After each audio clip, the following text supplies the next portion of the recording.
standards which applies for when it comes to group account integration of consolidated financial statements. And I gave you an homework, and from 230 students, around 180 now submitted their answers. Okay, good. Then I think with that question, you might have went through the second election also. Somehow you have prepared the answers and gave the prepared the answers for the simple group structures. And when it comes to the complex groups, there's only a small difference. Actually, if you know the basis of the how to prepare the consolidated statements for a simple group, from that starting point, we can continue this lecture. Now, when it comes to complex groups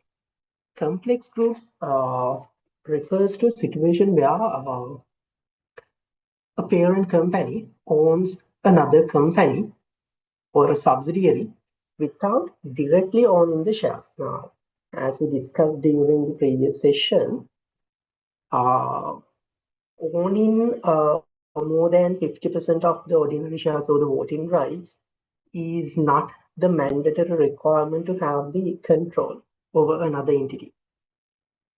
There can be indirect control or power also. Now, this is a situation where a company has an indirect power or a control over another entity. Okay. Now, when it comes to these indirect ownership, this ownership comes via another subsidiary. Now, for an example, let's assume there are three companies, company A, company B, and company C. Company A have made an investment to acquire 80% of the ordinary shares of company B. Then, how we can identify that particular group structure?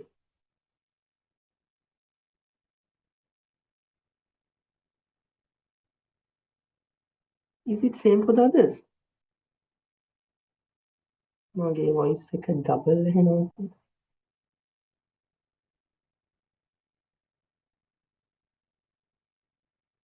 අනිත් අයටත් එහෙමද voice එක දෙපාරක් ඇහෙනවද මගේ voice?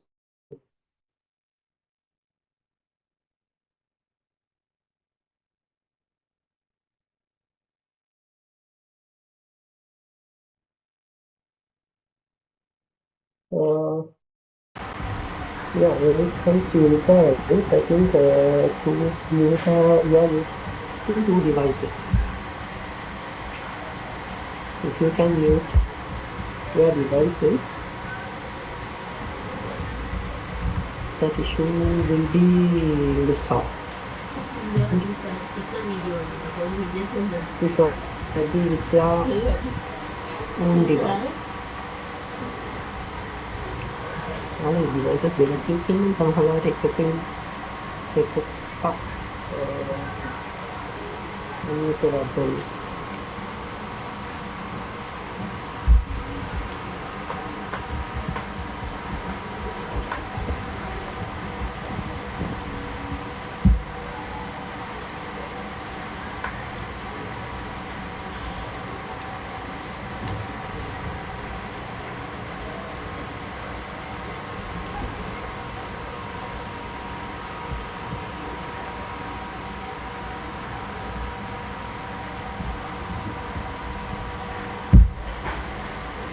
So we will go for the fixed temperature.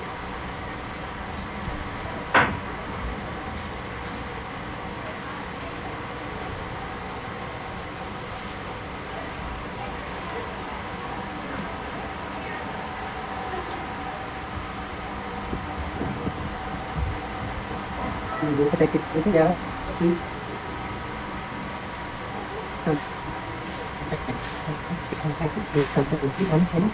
Okay.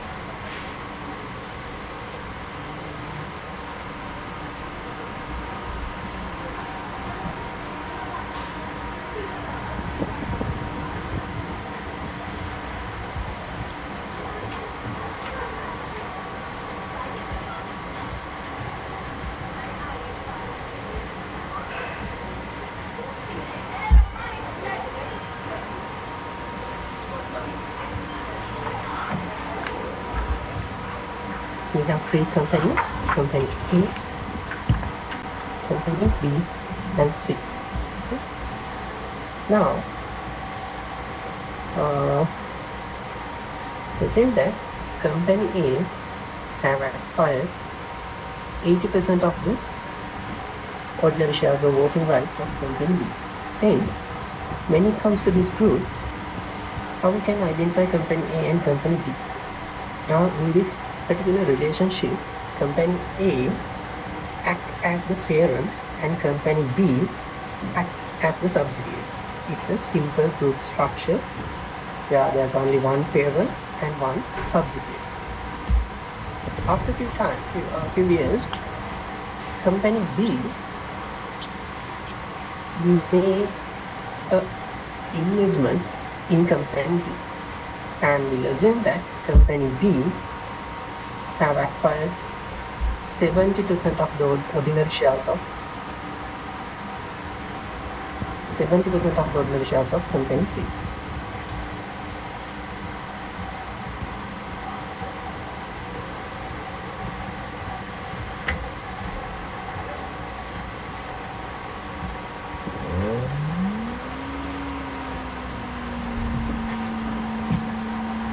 We have three entities: company A, company B, and company C.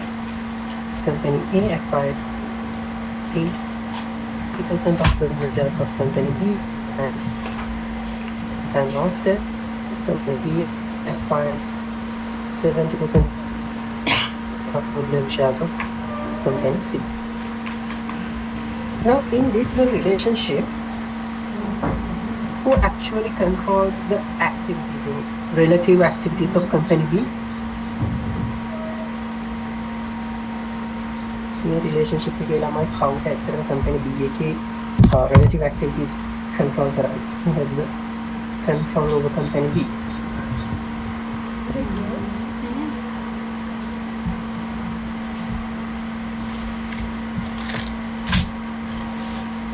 Yes, company B. Company A has the control over company B. Okay, that's one scenario. Then in the other scenario, who controls the activities of company C?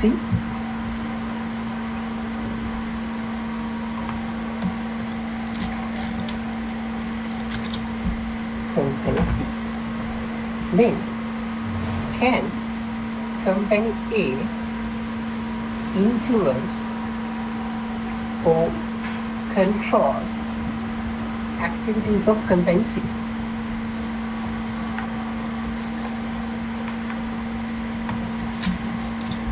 Now, in this case, company A does not have any direct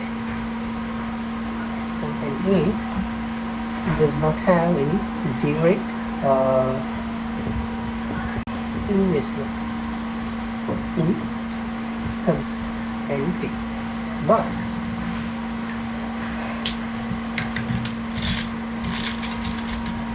by having more than 50% of the ordinary shares of company B, A directly controls company B. A directly controls company B. A directly controls company B. And as company B controls company C, indirectly, company A can also control company C. Indirectly, company A can also control company C.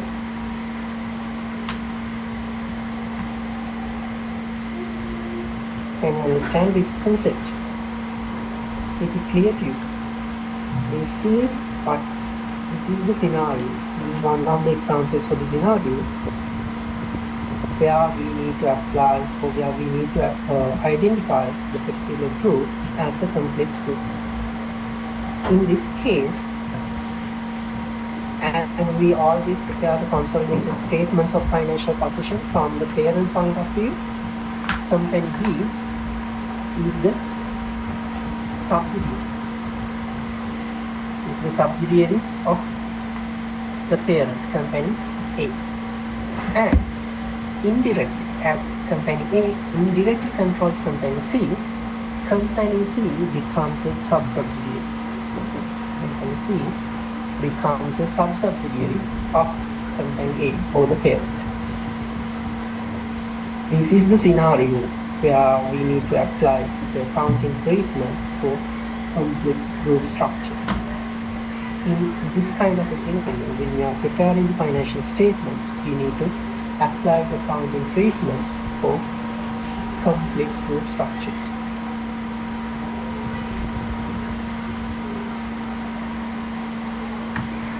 Okay, now let's explain it again. Hopefully it comes, I think. Okay, now this is the scenario. There are three companies.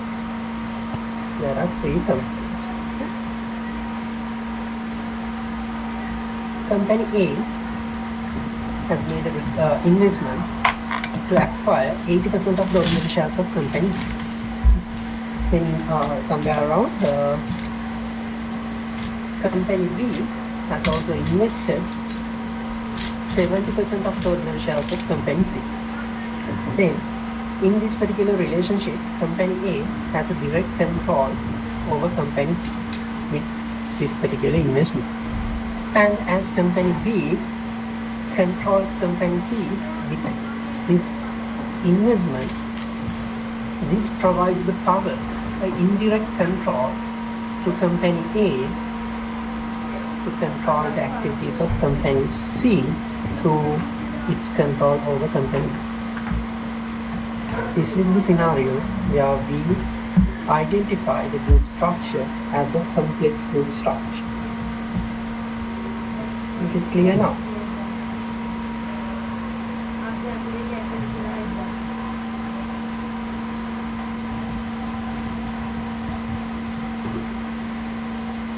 Okay.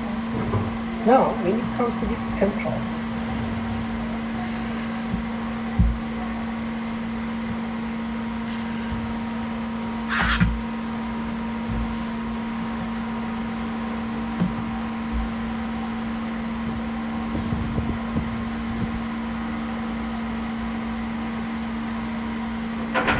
we need to, in our accounting treatment, we need to consider these things. When we prepare the financial statements, we need to consider these things. We need to compute the non-controlling interest of the sub-subsidiary, and we need to identify the effective date of the acquisition of the sub-subsidiary, and we need to compute the goodwill on the consolidation for both the subsidiary and the sub-subsidiary, and we need to eliminate any intra-group investments and investment income when computing the non-controlling in the sub-subsidiary and the subsidiary. Okay, those are the things that we need to follow. These are the same procedures that we follow with the simple group structure. And when it comes to these complex group structures, there can be two types of complex group structures. Now, when it comes to the example we discussed here, A did not have any direct investments with company C. Company A did not have any direct investments with company C. But somehow A managed to have the control of company C. Now, when it comes to situations like this, we have these three companies where B does not have any direct investments over its sub-subsidiary. Okay? Now, when it comes to the vertical group structures, we identify the parent having an indirect control without having any direct investments over the sub-subsidiary. These are the vertical group structures. Okay? Likewise, there can be another structure. For an example, if you take it like this,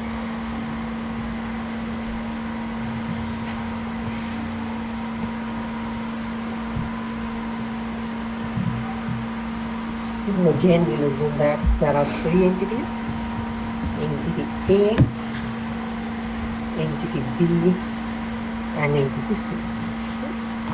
Again, entity A have made an investment of more than 50%, will take 70% of the ordinary shares of entity B. And at the same time, A has another investment. A has another investment of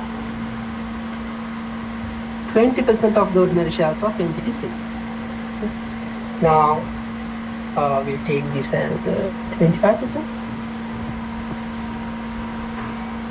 Now, in this group arrangement, how we can identify these three entities?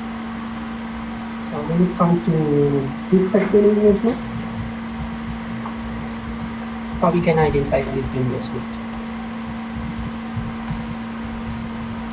A is the parent and B is what? The subsidiary.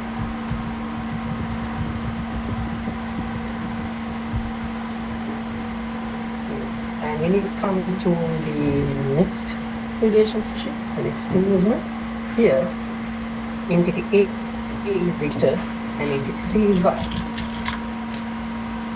Entity C is the associate. Entity C is the associate.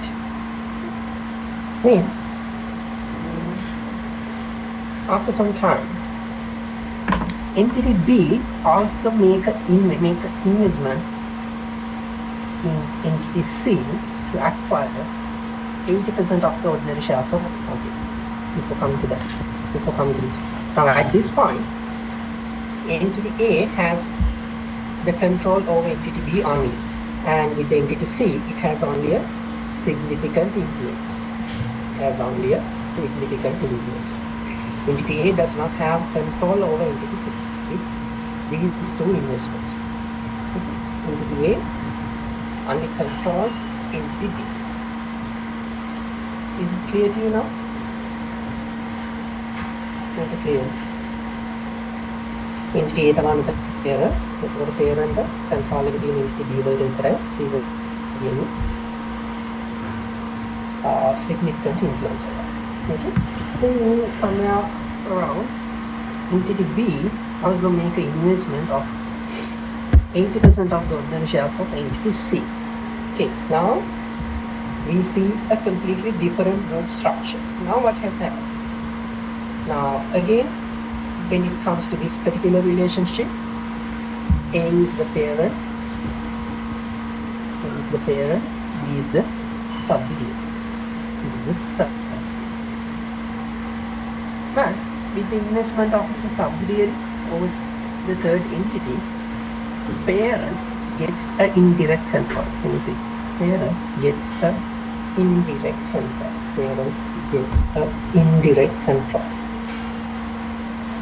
With this indirect control, entity C also becomes a subsidiary of entity A.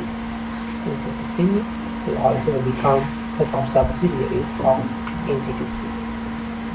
This is another type of group arrangement where an entity can have indirect control of another entity over its subsidiary. Entity A has an indirect control over another entity over the control of its subsidiary. The subsidiary is control of the entity का control करें with the indirect control. Now when it comes to arrangements like this, we identify these types of arrangements as mixed group structures or D-shaped group structures. Mixed group structures or D-shaped group structures. Why it is being called as D-shaped group structures? It is simply because like this. If we arrange these entities in the vertical arrangement, A, B, and C, and go the same relationships. B has 70% of the ordinary shares of A has 70% of the ordinary shares of B. B has 80% of the ordinary shares of C, and at the same time there's an additional investment, another investment of another 25% of the ordinary shares of C. Is a limited change. 60% and 60% otherwise. More than 100% is controlled by.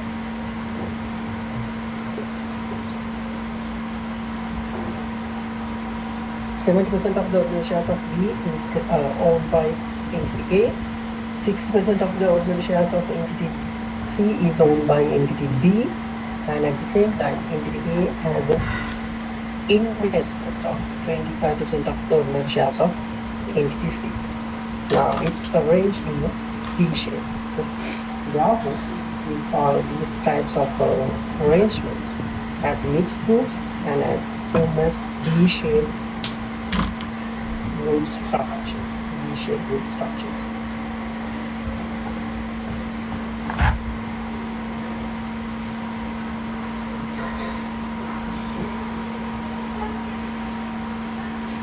Now, at the same time, the entity C cannot act as both subsidiary and the associate, because along with this particular investment, once this investment is made, automatically entity C becomes a subsidiary.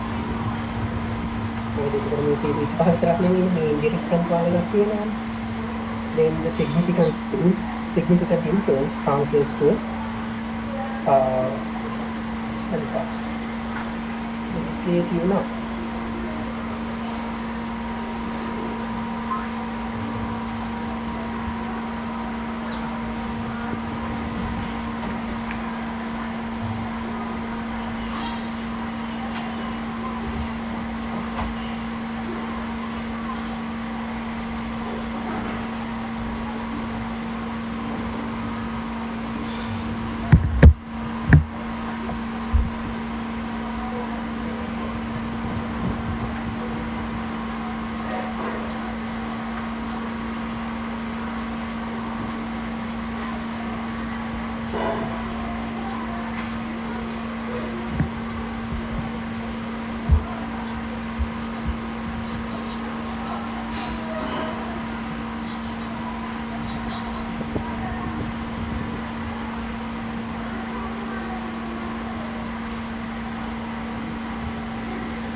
මේ මයික මොකද කිව්වේ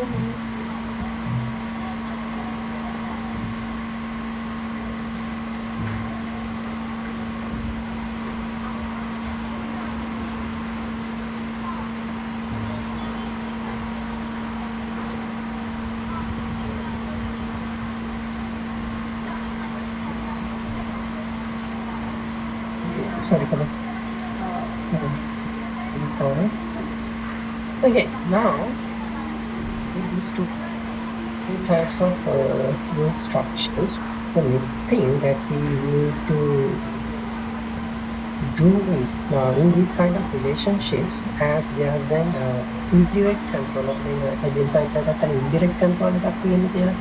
With this indirect control, when we prepare the consolidated financial statements, the first thing is that we need to compute the non-controlling interest of the subsidiary. The first thing we need to do is the compute the non-controlling interest of the subsidiary. Now, when it comes to the non-controlling interest, first we'll take this example. We'll take this example, and in this example, company P has acquired 60% of the ordinary shares of company X. Now, in this case, what is the NCI, or the non-controlling interest percentage?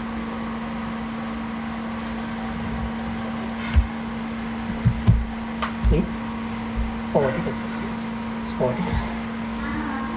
And just for a moment, ignore company P for a moment. Ignore company P and think of this relationship. Company S has acquired 70% of the shares of company S6. In this investment, in this relationship, what is the non-controlling interest? It's 30%. It's 30%.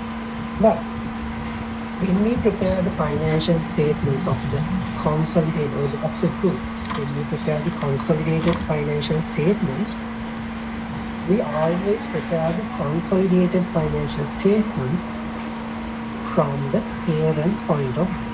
We always prepare the consolidated financial statements from the parent's point of view. Therefore, when we take both of these investments, company P act as the ultimate parent. මේ group එකේ ultimate parent කවුද? company P. මේ group එකේ ultimate parent company P. Okay? Then company P has two types of controls. Company P has a direct control over company S with this investment.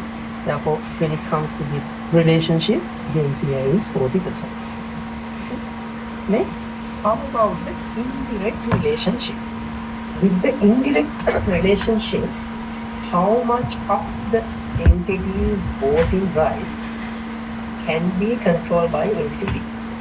Now, the indirect control is with entity S. Entity P has an indirect control over entity S.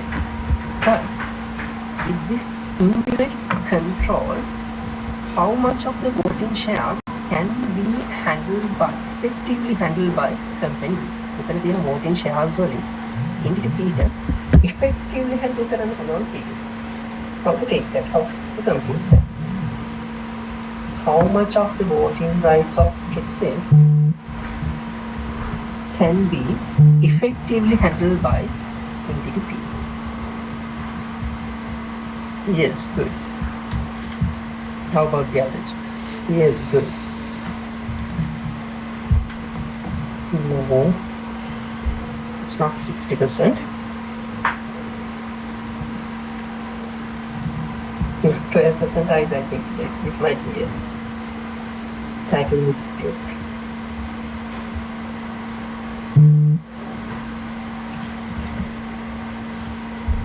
Yes, some of you have identified it correctly.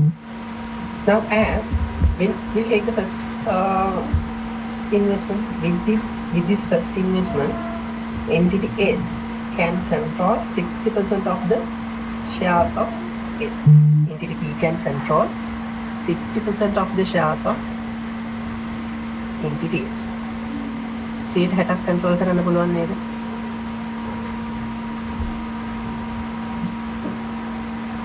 S ගෙන් 160ක් control කරන්න පුළුවන්. එතකොට S ට කොච්චරක් control කරන්න පුළුවන්ද SS ගෙන්? අපි යටේ ඉඳන් මෙතන යනකොට මෙතන හැම වෙලාවෙම අපි කියන්න ඕනේ මේ රිලේෂන්ෂිප් එක මෙතන ඉඳන් මෙතෙන්ට මෙතන ඉඳන් මෙතෙන්ට.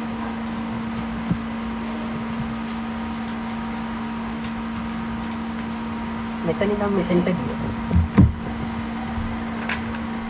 මේ එන්ටිටි එකේ ඉඳන් මේ එන්ටිටි එකට ගියොත් මේ එන්ටිටි එකෙන් 160ක් කන්ට්‍රෝල් කරන්න පුළුවන් P එක. S ගෙන් 160ක් කන්ට්‍රෝල් කරන්න පුළුවන් P. එහෙනම් S ගෙන් කීයක් කන්ට්‍රෝල් කරන්න පුළුවන්? මේක අපි අරගන්නේ බැලුවොත් S ගෙන් කීයක් SS ගෙන් කීයක් S කන්ට්‍රෝල් කරනවද? සබ්සිඩියරි එකෙන් කීයක් SS කන්ට්‍රෝල් කරනවද? සබ්සිඩියරි එකෙන් 70ක්.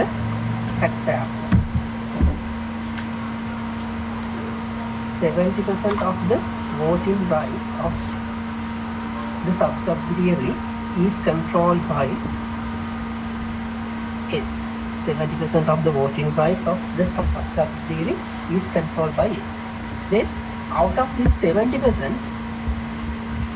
the parent can control over how much? Another 60%. Effectively control කරන්න පුළුවන්. Effectively control කරන්න පුළුවන් මේ 170 තව 160. තේරුණාද? SS ගෙන් 170ක් effectively control කරනවා.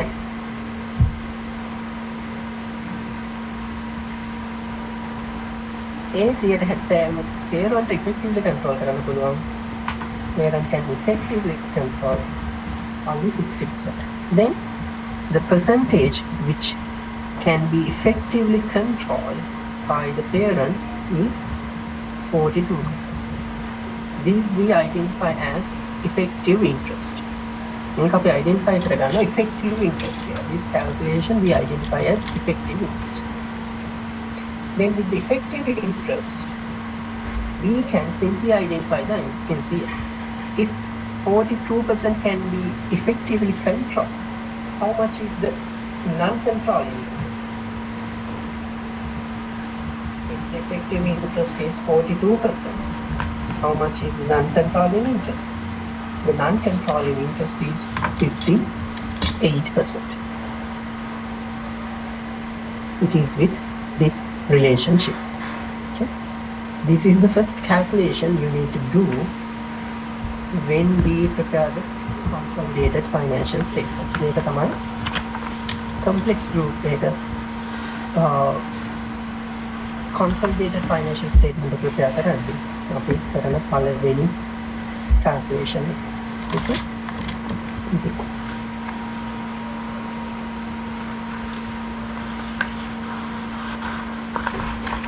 That is in the vertical group.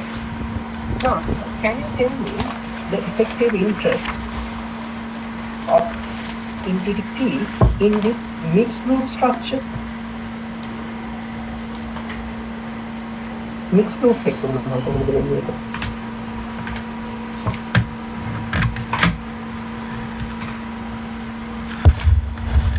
how much can be effectively controlled by P of entity SS?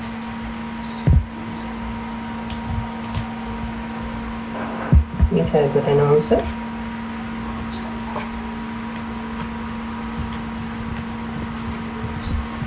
Yes, that answer is correct.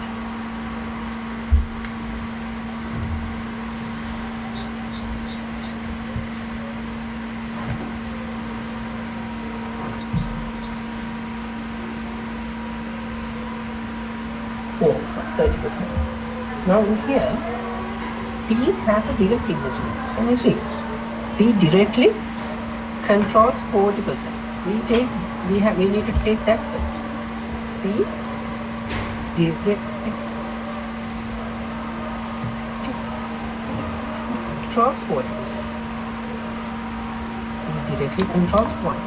Outside of direct 60% to indirect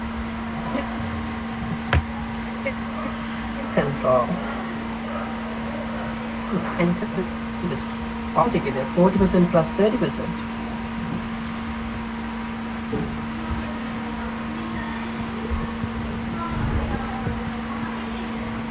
Take the calculator.